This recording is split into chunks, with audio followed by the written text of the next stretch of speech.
All right, let's unpack a classic Grimm's fairy tale. It starts off with a really simple, successful business deal, but then just completely spirals into one of the most absurd cautionary tales you'll ever hear about anger and pure stubbornness. So, our story kicks off with a little bit of money. To be specific, $7, which was an old kind of silver coin. Now, this isn't some huge fortune, right? But it's a solid, hard-earned reward for a good day's work. It represents a job well done, satisfaction, maybe even a little contentment. And this sound? This is what changes everything. It's a simple, natural, completely innocent noise. But for our farmer, this sound is about to become a personal insult, a direct challenge, and, well, the reason for a very, very foolish decision. Okay, so let's set the scene here. Everything begins just about perfectly. Our main character has just wrapped up some excellent business, and he is feeling pretty darn good about himself. Picture this, a farmer. He takes his cow to the market, and he makes a great sale. He walks away with a nice, heavy bag of coins. Exactly $7. He's happy, he's content, and he starts the walk home, pockets full and his spirits are high. So far, so good, right? But you know, the journey home, that's where this very simple story takes a very sharp, very strange turn. As he's walking along, the farmer runs into an obstacle. Not something in his way, but a sound, coming from a pond up ahead. He gets closer to a pond, and out comes this loud, almost chorus-like croaking of frogs. I mean, they're just being frogs, you know? Filling the air with that classic sound, ack, ack, ack, ack. Okay, and here is the absolute heart of the entire misunderstanding. In German, which is the language of the original fairy tale, the frogs croak acht, sounds almost exactly like the word acht, which means the number 8. This tiny linguistic coincidence? It's the pivot point for the whole story. The farmer, he just stops dead in his tracks.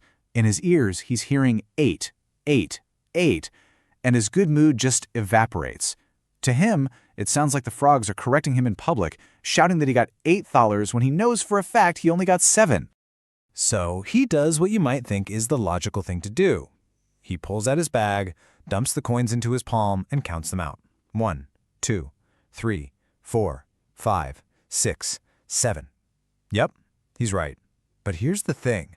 Confirming that he's correct doesn't calm him down at all. It just makes him even angrier at the frogs for being so wrong. And this is where that simple irritation just snowballs into a full-blown, completely one-sided argument. This is the moment where all reason just, leaves the building.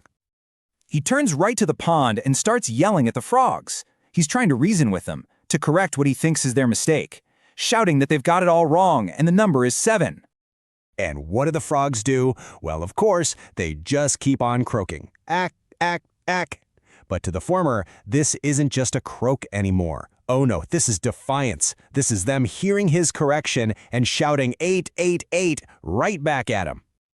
So at this point, it's not about a simple misunderstanding. Now the farmer's ego is involved. He feels personally attacked. He genuinely believes these little creatures are mocking him, questioning his intelligence, his honesty. He feels totally insulted.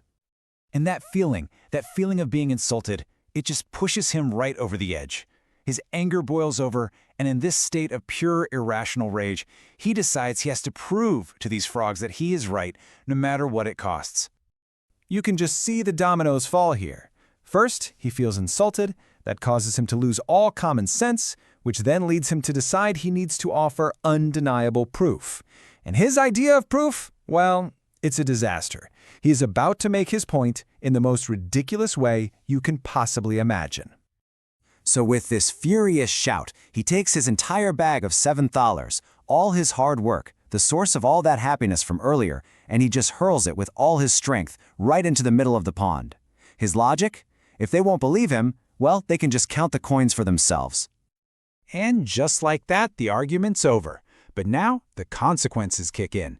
The farmer is about to learn the true and very, very expensive cost of winning a fight that never even existed in the first place. So he just stands there on the bank of the pond, arms crossed, waiting. He is fully expecting the frogs to count the money, realize they were wrong, and maybe, just maybe, apologize. He waits, and the sun starts to set, and the only sound he hears is, you guessed it, "Awk, awk, awk." I mean, Just look at the final score here. Before this pointless fight, he had 7 thalers. He had made a good bargain. After arguing with a bunch of frogs, he has 0 thalers. He's turned his success into a complete and foolish loss. I guess he won the argument in his own head, but he lost everything real. And that's why the title of this story is just so brilliant. It's called The Good Bargain, but that's pure satire. The story isn't about the good bargain he made for his cow, it's about the terrible bargain he made with his own anger, trading all his money for one single moment of pointless, stubborn pride. Eventually, reality sinks in. The money is gone. It is not coming back. He finally gives up and walks home, not with that feeling of satisfaction he started the day with, but with frustration, anger, and of course, completely empty pockets. And that kind of leaves us with one final thought, doesn't it?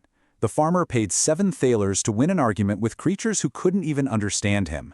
It's a crazy story, sure, but it really makes you wonder, what pointless battles do we choose to fight? And more importantly, what's the hidden price we pay for just needing to be right?